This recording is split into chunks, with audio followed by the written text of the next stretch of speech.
Kisah ini berlaku pada tahun 90-an di sebuah negeri di utara Malaysia.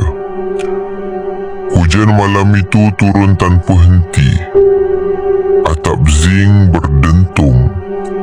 Kilat pula menyambar dan menyinari rumah papan Melayu yang sunyi. Sarimah, 5 bulan mengandung, resah tanpa sebab. Jam dinding berdetik perlahan. Tiba-tiba, beranda berbunyi. Langkahnya berat, seolah-olah sesuatu sedang dipikul. Pintu diketuk. Tok, tok, tok. Sarimah buka pintu. Suaminya Razak berdiri di situ. Basah lencun. Air menitis ke lantai. Gelap. Dia tidak senyum. Tidak bercakap. Razak melangkah masuk perlahan. Setiap tapak kaki yang ditinggalkan basah dan hitam. Terus ke bilik tidur. Sarimah menegur. Tiada jawapan. Razak berhenti, menoleh perlahan. Jaga anak kita baik-baik. Suaranya seperti dari bawah tanah. Kemudian, telefon Sarimah bergetar.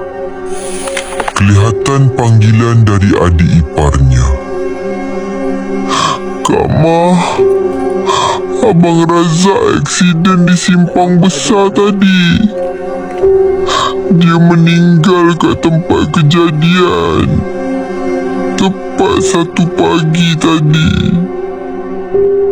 Pada saat itu, Sarimah berpaling ke arah bilik. Kelibat suaminya menghilang perlahan-lahan dan hilang di sebalik kegelapan malam. Sarimah jatuh terduduk, menangis sambil mengusap perutnya. Dan di luar, hujan masih turun, seperti turut sama berduka, menangisi pemergian arwah suaminya buat selama-lamanya. Malam itu hujan renyai. Jam menunjukkan pukul 11.45 malam.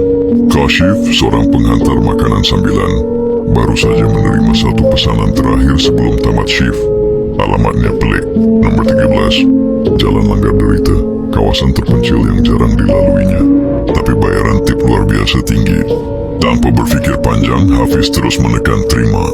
Perjalanan ke lokasi sunyi dan gelap hanya ditemani cahaya lampu motosikal dan bunyi hujan renyai. Dia berhenti di hadapan sebuah rumah papan uzur. Atapnya bocor, dindingnya repot. Lampu depan rumah itu menyala suram. Hafiz menekan hon perlahan. Tiada sahutan. Tiba-tiba pintu rumah itu terbuka sendiri perlahan. Dia melangkah ke depan, ragu-ragu tapi terdorong oleh bayaran lumayan. Saya letak makanan kat sini je ya, katanya. Baru saja dia berpaling, satu suara tua serak menyapa. Masuklah dulu, nak. Hujan tu. Kashif tersentak. Seorang lelaki tua kurus berdiri di dalam. Wajahnya terlindung oleh bayang. Saya kena gerak, pakcik. Sekejap je. Temankan pakcik makan. Sunyi sangat malamnya, rayu suara itu. Kashif melangkah masuk. Bau hapak dan tanah basah memenuhi ruang. Lelaki tua itu duduk perlahan-lahan, membuka bungkusan makanan dan mula menyuap. Dah lama tak makan ayam goreng, katanya dengan suara tersekat-sekat. Kashif hanya mengangguk, matanya melilau ke sekeliling. Tiba-tiba, dia terlihat satu bingkai gambar usang tergantung di dinding. Wajah lelaki tua yang sama, tetapi bertarikh 1908. Gambar itu dikelilingi bunga kering dan bertulis "In Loving Memory". Degupan jantung Kashif semakin laju. Dia memalingkan kepala ke arah lelaki tua itu. Kerusi kosong, Makanan masih terhidang, tapi tiada sesiapa di situ. Panik, Kashif bangun dan berlari keluar. Semasa dia menuruni tangga, matanya terpandang papan batu kecil separuh tenggelam di bawah semak depan rumah. Haji Ismail bin Latif, 1920-1988. Jantungnya hampir berhenti. Itu orang yang sama dalam gambar. Dia melompat naik ke motosikal dan memecut sekuat hati, tidak menoleh walau sekali. Keesokan harinya, Kashif cuba melupakan pengalaman malam tadi. Dia membuka aplikasi untuk semak semula tempahan, tapi tiada rekod pesanan dari alamat tersebut. Malah dalam sejarah pesanan, penghantaran terakhirnya malam itu berakhir pukul 10 malam. Dia pergi ke lokasi semalam, tapi rumah itu tiada. Yang ada hanyalah tanah lapang penuh lalang dengan papan tanda repot bertulis Tanah Perkuburan Islam Kampung Langgar Derita. Pagi itu, berita berkenaan insiden menimpa Kashif hangat diperkatakan.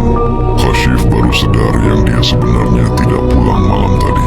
Polis menjumpai motosikalnya terbabas dalam longkang sekitar jam 10.40 malam, dan Kashif mati di tempat kejadian. Apa yang berlaku selepas itu sebenarnya hanyalah penghantaran terakhirnya di alam sana.